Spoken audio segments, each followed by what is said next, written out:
Hello everyone, welcome in Kiran learners academy. हम कर रहे हैं दोस्तों वो सारे क्वेश्चन वर्ल्ड हिस्ट्री के जो टीसीएस ने 2018 से 23 तक पूछे हैं, वो सारे इस वीडियो में कवर करेंगे। जनरल अवेयरनेस में बहुत सारे हम ऑलरेडी बहुत सारे सब्जेक्ट जैसे कि बायोलॉजी, केमिस्ट्री, ठीक है, modern history of India, medieval India, बहुत सारे सब्जेक्ट वो कवर कर चुके हैं जो जिनसे क्वेश्चन टीसीएस ने बार बार एसएससी के हर एग्जाम में पूछे हैं। अभी इस वीडियो में कवर करेंगे वर्ल्ड हिस्ट्री। फर्स्ट क्वेश्चन है, बांग्लादेश के राष्ट्रीय प्रतीक को कब अपनाया गया था? बांग्लादेश के दोस्तों राष्ट्रीय प्रतीक को अपनाया गया था, राइट आंसर होगा 1971 में। और ध्यान रखेंगे इनका जो राष्ट्रीय प्रतीक है, इनके राष्ट्रीय प्रतीक के रूप में जल पर स्थित देश का राष्ट्रीय पुष्प क्या है दोस्तों? सापला। ऑप्शन राइट आंसर होगा। कब अपनाया गया था ये पूछा इसमें, 1971 में।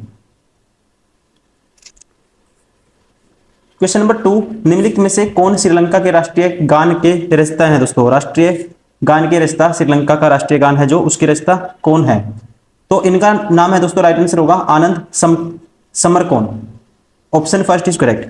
ठीक है, इनका नाम है Anand Samarakoon. Option first is correct. Question number 3, चीन में बक्सर विद्रोह कब हुआ था? चीन में दोस्तों बक्सर विद्रोह हुआ था, राइट आंसर है ऑप्शन सेकंड 1900। ठीक है, ये हुआ था 1898 से लेके 1901 तक चला था, ये ध्यान रखेंगे। तो इसलिए according to option right answer होगा इसका 1900। क्वेश्चन नंबर 4, नेपाल की आधिकारिक भाषा क्या है? नेपाल की जो आधिकारिक भाषा है दोस्तों ये है नेपाली। Option 4 is correct.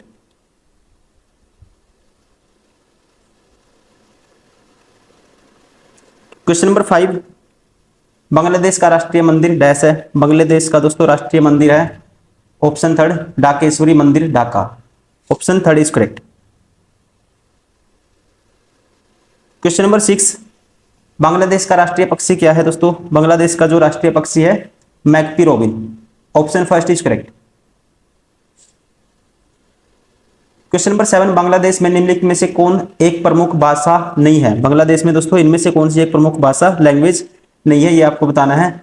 तो इसका राइट आंसर होगा दोस्तों मैथाली नहीं है। ठीक है, ध्यान रखेंगे ऑप्शन 4 इज करेक्ट। गोरो, खसिया, माघ ये है। क्वेश्चन नंबर 8, निम्नलिखित में से कौन पाकिस्तान के पहले राष्ट्रपति थे दोस्तों? पाकिस्तान के पहले राष्ट्रपति थे option third Iskander Mirza. Question number 9, Bangladesh मुक्ति युद्ध कब समाप्त हुआ? बांग्लादेश मुक्ति युद्ध कब समाप्त हुआ? तो इसका राइट आंसर होगा दोस्तों ये समाप्त हुआ था 16 दिसंबर 1971। Option second is correct. Question number 10, निम्नलिखित में से किस राजा को नेपाल देश का संस्थापक माना जाता है? नेपाल देश का संस्थापक माना जाता है Raja Prithvi Narayan Shah. Option third is correct. Question number 11, किस वर्ष में भूटान के चौथे राजा जिग्मे सिंगे वांगचुक द्वारा सकल प्रसन्नता सूचकांक शब्द गढ़ा गया था? तो दोस्तों राइट आंसर होगा इसका, यह गढ़ा गया था ऑप्शन 4 1972 में। क्वेश्चन नंबर 12, सबसे लंबे समय तक बांग्लादेश के प्रधानमंत्री पद पर बने रहने वाले व्यक्ति का नाम क्या है? तो इनका नाम है दोस्तों, राइट आंसर होगा Sheikh Hasina. Option 4 is correct. Question number 13, निम्नलिखित में से कौन चीन गणराज्य रिपब्लिक ऑफ चाइना के पहले राष्ट्रपति थे? चीन के जो पहले राष्ट्रपति थे दोस्तों Yuan Shikai. Option first is correct. Question number 14, Pakistan का संविधान कब लागू किया गया था? पाकिस्तान का दोस्तों संविधान लागू किया गया था, इसका राइट आंसर होगा ऑप्शन फर्स्ट 1973 में, 14 अगस्त 1973। क्वेश्चन नंबर 15, वर्ष डैश में बर्मा स्वतंत्र संप्रभु गणराज्य बन गया था? ठीक है, बर्मा बना था, राइट आंसर होगा दोस्तों 1948 में। Option second is correct. Question number 16, अफीम युद्ध अंग्रेजों और किसके बीच लड़े गए थे? अफीम युद्ध हुए थे अंग्रेजों और, राइट आंसर होगा इसका ऑप्शन फर्स्ट चाइना के बीच। Option first is correct.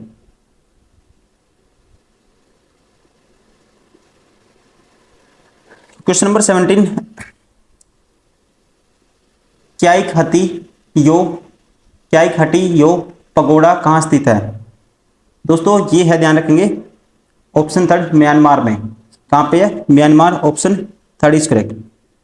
और ये क्या है? एक प्रसिद्ध फेमस बौद्ध तीर्थ है। क्वेश्चन नंबर 18, गोंगसार उगेन वांगचुक किस वर्ष में भूटान के पहले सम्राट बने? तो इनको बनाया गया था दोस्तों, राइट आंसर होगा ऑप्शन 4, 1907 में। क्वेश्चन नंबर 19, मेसोपोटामिया के लोग डैश से बनी तख्तीताओं पर लिखते थे। ठीक है, डैश से बनी तख्तियों पर लिखते थे। तो इसका राइट आंसर होगा दोस्तों, ये लिखते थे चिकनी मिट्टी से बनी तख्तियों पे।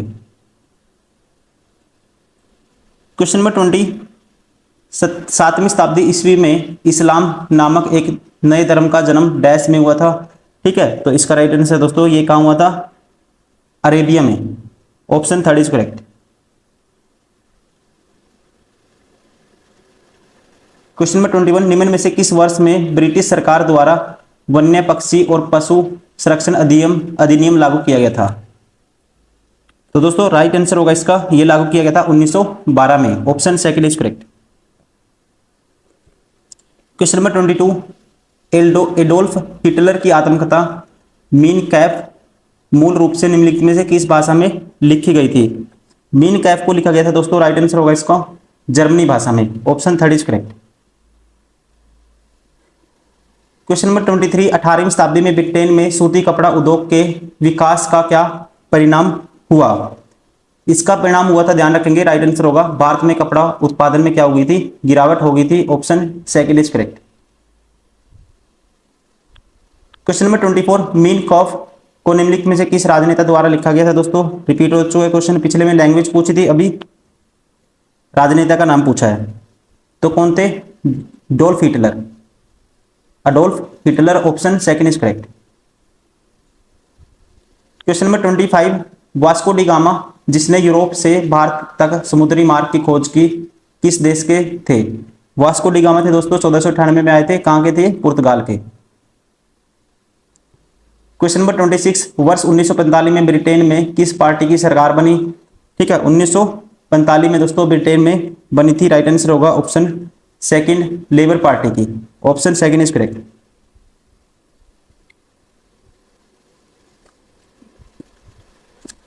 Question number 27, who discover America? America की खोज किसने की थी दोस्तों? अमेरिका की खोज करी थी कोलंबस ने, option second is correct.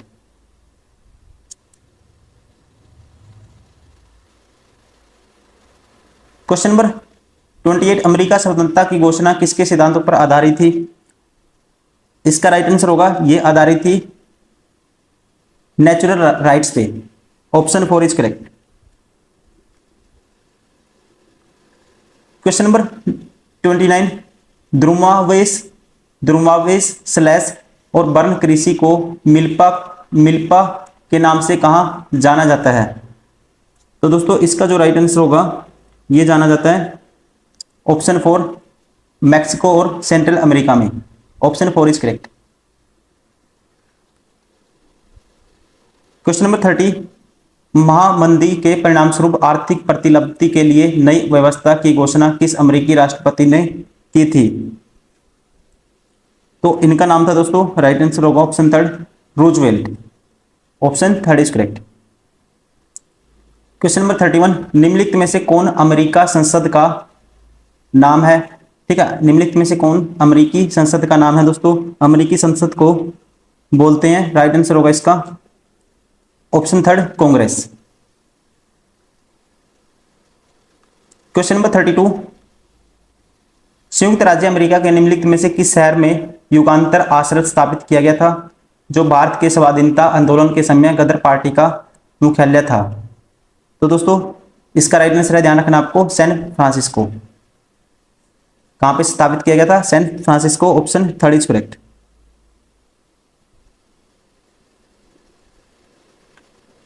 Question number 34, 1488 में 33 रह गया सर। दक्षिण अफ्रीका में पालन की जाने वाली प्रजातीय भेदभाव नीति को क्या कहा जाता है? इसे कहा जाता है रंगभेद। Option third is correct. Question number 34, 1488 में किसने कैप ऑफ गुड होप की खोज की? ठीक है, 1488 में दोस्तों ये करी थी। राइट आंसर होगा इसका option third, Bartholomew Dias. Option third is correct. Question number 35, कौन से दशक को औपनिवेशवाद समाप्त करने, डिकोलोनाइजेशन का युग कहते हैं? तो इस दशक है दोस्तों ये 1900। राइट आंसर होगा ऑप्शन फर्स्ट 1950। क्वेश्चन नंबर 36 में है, रंगभेद का के बाद दक्षिण अफ्रीका का पहला राष्ट्रपति कौन था? दोस्तों रंगभेद के बाद तो ये थे, राइट आंसर होगा most famous Nelson Mandela. Option second is correct. Question number 37, निम्न में से किस राज्य में पोलिश शरणार्थी परिवारों के लिए एक स्मारक स्तंभ स्थापित किया गया है, जिन्होंने द्वितीय विश्व युद्ध के दौरान भारत को अपना घर बना लिया था? तो दोस्तों राइट आंसर होगा इसका option first, Maharashtra. Question number 38, निम्न में से कौन सा राष्ट्र राजशाही प्रथम विश्व युद्ध में केंद्रीय शक्तियों नामक गठबंधन का एक हिस्सा था?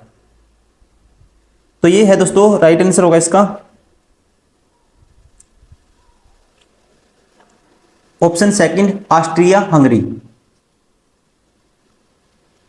क्वेश्चन नंबर 39, निम्नलिखित में से कौन सा राष्ट्र द्वितीय विश्व युद्ध में एलाइड पावर्स मित्रपक्ष शक्तियां नामक गठबंधन का भाग था? ठीक है, तो राइट आंसर होगा दोस्तों ये राष्ट्र है, इसका नाम है, ध्यान रखना आपको, याद कर रहे हैं क्वेश्चन ये, यूएसएसआर। क्या है दोस्तों? यूएसएसआर मतलब कि क्या बोलते हैं इसको? सोवियत संघ।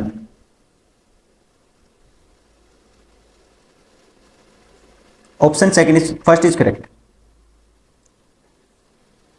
Question number 40, what is the main objective of Marxism? ठीक है, मार्क्सवाद का मुख्य उद्देश्य क्या था? मार्क्सवाद का दोस्तों मुख्य उद्देश्य था, राइट आंसर होगा राज्य विहीन समाज, मतलब कि स्टेटलेस सोसाइटी। क्वेश्चन नंबर 41, निम्नलिखित में से किसने वितरण न्याय का सिद्धांत दिया था? निम्नलिखित में से किसने वितरण न्याय का सिद्धांत दिया था? तो दोस्तों इनका नाम था, राइट आंसर होगा ऑप्शन फर्स्ट, अरिस्टोटल। इंग्लिश में बोलते हैं अरिस्टोटल, हिंदी में अरस्तु। क्वेश्चन नंबर 42, विभिन्न प्रकार की सरकारों को संबंधित शक्तियों के पृथक्करण का सिद्धांत किसने दिया था? शक्तियों के पृथक्करण का दोस्तों सिद्धांत दिया था, राइट आंसर होगा ऑप्शन फर्स्ट, मोंटेस्क्यू। क्या आएगा? Montesquieu. Option first is correct, ध्यान रखेंगे आप। दोस्तों ये थे सारे के सारे वो क्वेश्चन जो वर्ल्ड हिस्ट्री से पूछे जा सकते हैं या पूछे गए हैं बार बार। उम्मीद करता हूँ वीडियो पसंद आई होगी। Thank you very much.